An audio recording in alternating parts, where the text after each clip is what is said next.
Well, in the midst of a bit of a down period here at Old Trafford, this is kind of not the time to be doing it. We're in the second leg now at the last 16 rounds of the Champions League. Manchester United thankfully don't necessarily have to win tonight. They can keep the score at 0-0 and still progress in the away goal rule. But would you really bet for them doing that? Probably not. The leaking of goals is really an issue. It wasn't really an open play against Chelsea. It was technically a 0-0 draw, but except for the penalty. They definitely have goals in them tonight with Romelu Lukaku, obviously the big man up top. And this is one of Gregg Popovich's stronger sides. But questions are being asked of whether Manchester United have really just run out of fuel in the tank. David De Gea starts in goal. Benjamin Hendricks is with Chris Smalling. And Rajon Williams with Ryan Bertrand defence today. It's Fellaini, Blind and Paul Pogba, the midfield three. A forward three of Piera, Lingard and Romelu Lukaku, as we said. Besiktas can score one goal and change everything tonight though. Fabricio is in goal and Tosic is there in defence once again. It pretty much is the same side that played against them last time out, actually. I think Hitchison is a change though. This isn't a crisis, far from it. Gregg Popovich is very adamant of that. This isn't a crisis. We're just probably a bit low on gas as the end of season approaches. There was always a question of that in his NBA days, and Greg knows how to manage it, so he'll do his best. Lukaku, Jesse Lingard. Lingard into the box towards Lukaku and Pogba, and a goal for Manchester United. Paul Pogba has scored. And that really puts some deadlight between United and Besiktas now. What that means is, if Besiktas were to score now, it would go to extra time and penalties at this point, because Manchester United already have the away goal. The away goal would equalise it for Besiktas, but that would make it even on aggregate. So Besiktas now need to score to just stay in the competition. 5 goals for Pogba in the Champions League. And they are 1 foot in the door of the quarterfinals, which will really raise the spirits of this team, which has been a bit of a low, and probably morale a little bit with the drop in form. And it's bounced off Lukaku's back of his heel. Piera's not giving it up.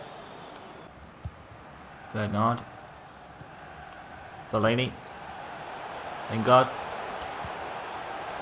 Lingard's found Lukaku. And he's put it in. And that probably all but sells it now. Romelu Lukaku makes it 2-0, and some of the old Manchester United is back here. And Jesse Lingard finds Lukaku here. And if there was ever a game to kind of signify a bit of a comeback, it's now. And Lukaku makes it so easy for himself and very difficult for the Besiktas keeper. It is a question of how they will deal with the big guns like Real Madrid and Paris Saint-Germain. Paris Saint-Germain is our other game that we'll be keeping an eye on against Manchester City. It's 0-0. They're both sides at the moment. There was no goals in the first fixture, so everything is kind of cancelled out until the away goal is scored.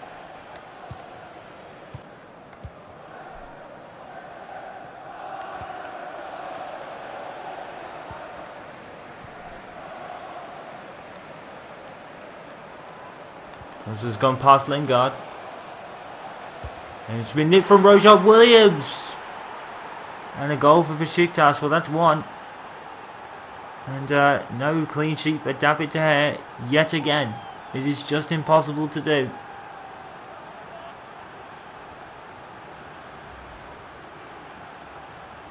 Well, Williams was really slow to clear here. But I think persistence goes to the Besiktas man to nip the ball off him. And David De Gea will be shouting at Williams to get it clear quicker. And yet again, what is happening defensively with United? I think that's just all Rajon Williams is doing on that one. But 2-1 to Manchester United. And now there's a bit of air of nervousness here, because if Besiktas score one more, then Manchester United need to win. And he can make his own squad at that point, because obviously the likes of Lindelof and Lukaku but already penciled in. There's a ping pong going on in the box here. Daley Blind puts it out. And Manchester United are ahead on the night and ahead on aggregate. But there's been one goal from Besiktas which changes everything, because now if Besiktas score again, they will go through on the away goal rule. And Gregg Popovich, as we said, there has been a problem with conceding goals all season long. And it puts them in a bit of a tricky situation here. But United are ahead on both counts for now. He's been banging them in on the long term, and of course Lukaku was out for 3 months with his broken foot, toe I think it was. This was a long time ago now, doesn't it? It actually is. Oh, Talent has broken into the box. David De Gea has saved it, and Jermaine Len has put it over the bar. Well, like so many goals that David De Gea has conceded, that has normally happened. But Jermaine Len has put it over the bar on that occasion. Ugh. And a glimmer of hope for Besiktas wasted by Jermaine Len. Len has been getting in his player's way there. And now Manchester United come away with Lukaku. Jesse Lingard is to his right. Lukaku doesn't need him. It's game over. And Romelu Lukaku has settled it, as you probably would have expected him to do. No way back for Besiktas now. Great persistence from Pogba. No one at the back for Besiktas. And you're not going to catch Lukaku. Goal. And game over. And Manchester United, probably against the odds to a degree, in the quarterfinals. But what is going on at the back? They are conceding almost every game now. But still, they score. They always score, Manchester United. Definitely been the mantra of the season. They don't need clean sheets when they've got goal scorers like Lukaku and Rashford on, not firing on all cylinders, but you know, he's certainly done so today, Lukaku. He's got 2 and Pogba's got the other one. And Manchester United through to the last 16, well, the quarterfinals we should say, of the Champions League against all odds. Gregg Popovich is really progressing further in this tournament than a lot of people give him credit for, but it is dependent on the next draw. Who will they get next? And if it is one of the really big guns, then that will really test their mettle, and we'll see how good Gregg Popovich can be. And it will be a real test of his managerial prowess for the future as well. Questions will still be asked of whether he can really compete with the big guns, but don't forget, Gregg Popovich is still unbeaten against the Premier League top 6. And quite from Chelsea now, actually. And they lost to last time out. Manchester United 4. 3, I think. Yep, 3 and 4-1 on aggregate. And it sends them through to the quarterfinals. Today from France, the other side of Manchester is eliminated and gone for the Champions League. Paris Saint-Germain coming through and beating Manchester City by 2-1. Let's see how that means for the tournament tree for the next round. We have a very tasty matches coming up. Napoli take on, I think it's AS Monaco at the top there. But this is the big one we're all going to be focusing on. Gregg Popovich has really got a task on his hands to get past the powerhouse that is Paris Saint-Germain in the next round. Real Madrid and Atletico Madrid will clash in the Madrid derby in the quarterfinals there. And Barcelona will take on Juventus. So really, really big matches coming up. And it doesn't really matter what Gregg will do against Paris Saint-Germain. He'll get another big club immediately after. And we have always wondered whether Gregg would actually sacrifice the Champions League to just keep on his rebuilding process for next season. So will he try? He'll definitely try his best. But Paris Saint-Germain is one of the powerhouses in the world of football right now. Another second half of a cup double coming next for Manchester United. They take on Spurs in the quarterfinals of the FA Cup here at Old Trafford next. It's another kind of rainy day. We're getting really synonymous with these, aren't we? Well, it's the FA Cup quarterfinals. Manchester United and Spurs, one of the marquee matchups from the past here today. And Mauricio Pochettino and Gregg Popovich, definitely 2 of the up-and-coming head coaches or managers in the Premier League.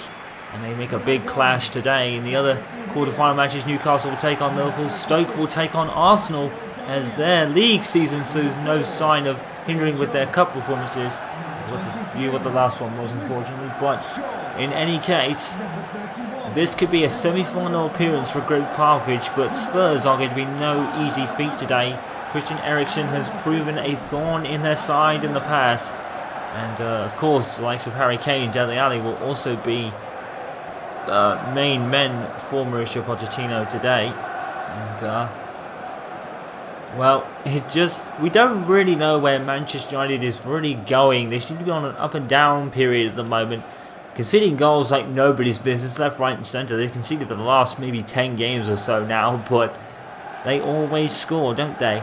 And that has always been the mantra at Old Trafford, and it's certainly having to prove more the case today. But a lot of people are starting to question whether they're going to, like we've said in a few games now, are they running out of gas due to this?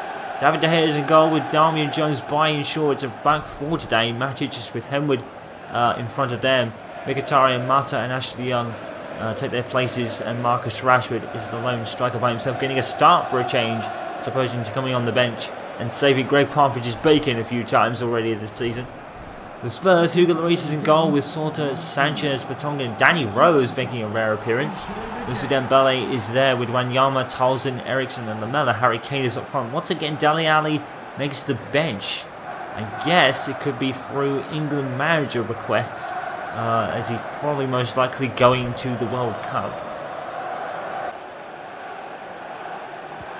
It's Townsend and here's Kane. Kane cuts in and goal for Harry Kane. No surprise. Harry Kane gives Spurs the lead, and another conceded goal for David De Gea. He's having a torrid time when he's conceding at least a goal, but against Harry Kane, you can't blame him. The man is on fire, and he was off balance there as well. All elements against Kane, but he puts it in, as you would expect Harry Kane to do. And, well, he's almost a shoo-in for the England squad, isn't he? He's literally a shoo-in at that point for that squad. But that's his first goal in the competition, believe it or not. But Harry Kane doing what Harry Kane does. And that's put the ball in the back of the net. And Manchester United are a goal down once again. But we know that they have the comeback factor in their squad in abundance, because Gregg Popovich knows what to do in a crisis. He keeps his players' heads down and keeps them working hard, and it always works. But as we said, maybe the late part of the season is showing to show some fatigue in this Manchester United side with all their highly contesting victories they're getting. Oh my word! And that could be proof of it. What a goal by the Spurs captain. He ran the entire length of the pitch and scored immediately. Poor defending by Manchester United. No one going anywhere near him at all. And they're deservedly 2 down, because watch this. Skips past Shaw. Aaron Henwood does nothing, which is very unlike him. And I think that's Lamela who has scored for Spurs there. It's actually coming off David De Gea, which is rather unfortunate. And that's been a picture for Manchester United this season. The saves have not been that tremendous. It's always fallen either through him or to another player outside the box. Townsend is the goal scorer for Spurs, and 2 quick-fire goals could be sending them on their way, Manchester United, to the exit door. And, well, we always said that Spurs have been a bit of a bogey team for United in the past. We always bring it back to that infamous matchup where Timothy Fuzu had his breakout game, got injured, went off the pitch, and Manchester United's heads just completely dropped to the point where they scored 3 past them, and Spurs had a field day with Manchester United thus far as well. It's a great pick out by Jones, but no one at the back for United, with Townsend just running rings around everybody. Well, not even rings around them. There was no one anywhere near him at all through that sequence. Phil Jones gives it away to Townsend. Has to deal with Harry Kane, and David De Gea's off his line. Christian Eriksen makes it 3-0 in 25 minutes. It has been an absolute stroll for Spurs in this FA Cup match. And you can hear the boos from the Old Trafford fans. Not happy here today. Eriksen gets in front of it. David De Gea is having a nightmare. And I don't think there's much more Gregg Popovich can do with his goalkeeping situation, because everyone's conceding goals everywhere. And just more holes in the Manchester United defence. Gregg Popovich is on for probably his worst defeat of the season so far. I think his worst was a 4-1 win for Huddersfield. Raymond Solby scored that day, made it 2-1, but then Huddersfield went on an absolute tear after that. It's already 3-0, and we're not even halfway through the first half yet. Actually, we're past the halfway point, but still. It's 25 minutes in, and Spurs look home and dry already.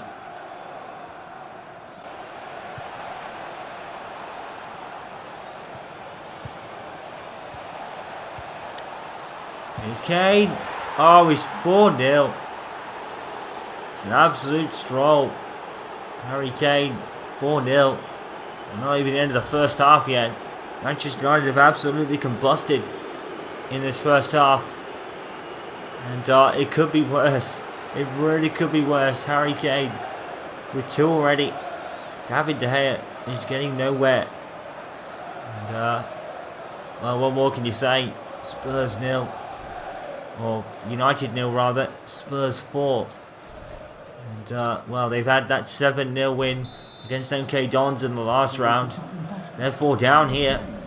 And we're not even at the end of the first half yet. Manchester United seem lost. For the first time this season, really. The passes are just wayward. Well, in probably Manchester United's worst half of football this season. 4-0. And we're not even at the second half yet. Gregg Popovich's team have completely combusted in this first half. And it's a wonder whether Greg can really find an answer to this. Harry Kane has 2. Tarzan has 1. And I think, not sure who scored the other. I can't really remember. But in any case, what is correct is that Spurs are winning by 4-0. Young. Marcus Rashford. Marta. Marta gets pushed. Referee plays on. Rashford. And that's 1.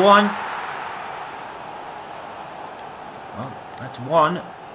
Marcus Rashford not really celebrating. He's probably looking to get the ball and run back to the centre circle because that's where they need to be at the moment. Well, I suppose if anyone can do it, it is Marcus Rashford. But it is looking rather superfluous at the moment, but there is one back. No clean sheet for Hugo Lloris today. 7 goals in the competition. It might be the last one he scores for this season. To win or go home in these circumstances. Well, Marcus Rashford has 1. And he needs another 3 just to make it 4 all. Here's Mata. Here's Rashford. Rashford has to go on his own because there's not really anyone up with him. He does it anyway. He scored. 4-2. Marcus Rashford. Okay. So it looks like Spurs could be a bit more game than they thought. Well, Marcus Rashford only had, I think it was Mkhitaryan up there with him. And I think it might be an own goal.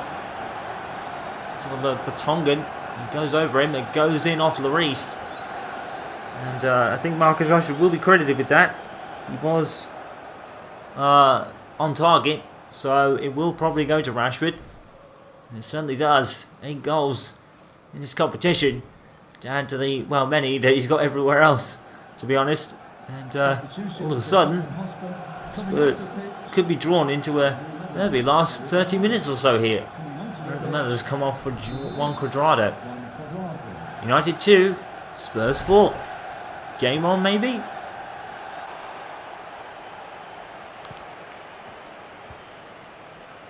Here's Ali. Cuadrado. One's at the back for United, really. Apart from Phil Jones, who's been tremendous all year long. Oh, Cuadrado makes it 5-2. And that might pump the brakes on any potential Gregg Popovich United comeback. Manchester United have been absolutely woeful at the back today. And the crowd is letting him know it. Well, Phil Jones, I don't know what happened there. He just skipped out of the way. Like he was thinking of a shot or something.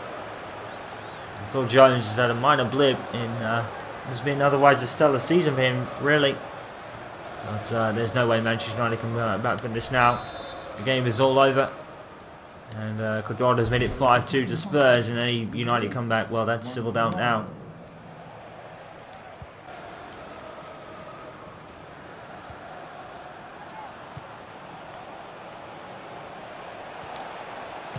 Quadrado, oh, 6-2 to United. Quadrado here. Or to Spurs, rather. And they have run rampant. 4 in the first, 2 in the second, 6-2 to Spurs. Undoubtedly, Gregg Popovich's worst game as Manchester United head coach here. And through no fault of his own, he just leaves Quadrado to run into the box. And it's just been woeful from United. Absolutely woeful. Undoubtedly their worst performance so far. Not the kind of attitude you want to have, but one of the worst days as a Manchester United fan is finally over. Gregg Popovich, with his heaviest defeat so far this season, sent him crashing out of the FA Cup in the quarter-final round. And boy, was it poor performance. There's not really much anybody can really say. The scoreline tells the entire story. And, well, Gregg Popovich has a lot to fix and a lot to talk about. You can't really put the blame on him today. His defence was woeful. And United paid the price. Manchester United 2. Tottenham Hotspur 6. Well, the other game today, you probably couldn't take your eyes off the one we were watching.